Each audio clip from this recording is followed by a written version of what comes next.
This sleep story is a retelling of the movie Ferris Bueller's Day Off. It's a beautiful day in suburban Chicago, so high school senior Ferris Bueller naturally decides to play hooky. He tricks his well-meaning parents into believing he's sick. His sister Jeannie, who has a stick up her you-know-what and attends the same high school, declares it utterly unfair, like any good sister would. Ferris calls up his hypochondriac best friend Cameron to join him. Cameron resists repeatedly, but ultimately relents.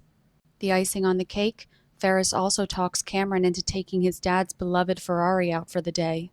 First stop, they break Ferris's girlfriend Sloane out of school by phoning in a bogus story about a dead grandmother.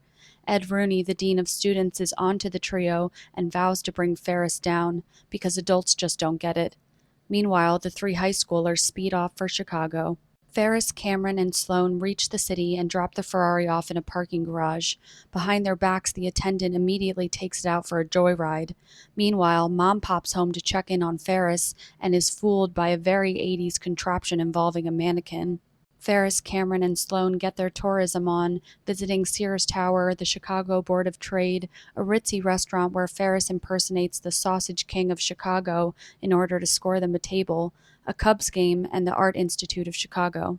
Since it wouldn't be a story without some complications, they almost run into Ferris's dad twice, once after their fancy lunch and once in a cab after scoping out some famous paintings. They're not the only ones who ditch school that day, though. Jeannie leaves in a jealous rage, and Rooney departs to hunt down Ferris.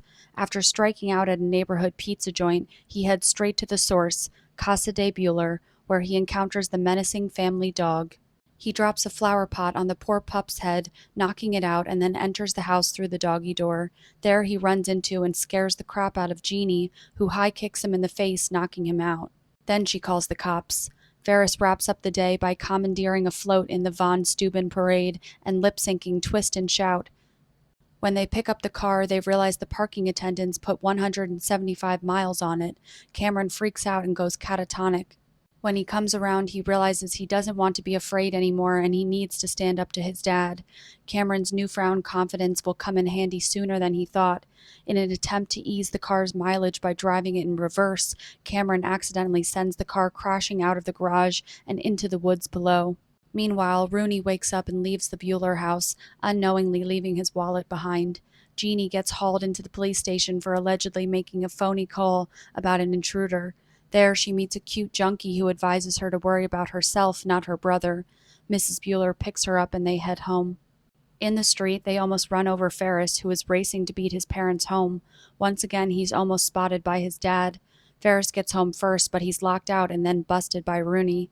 Jeannie surprisingly comes to his aid. She thanks Rooney for bringing Ferris home and then tells him that he's left his wallet behind. Rooney is stunned. Ferris makes it back to his bed just in time to once again fool his parents, who don't suspect a thing, while Rooney rides away on a school bus in shame. And that's how you play hooky.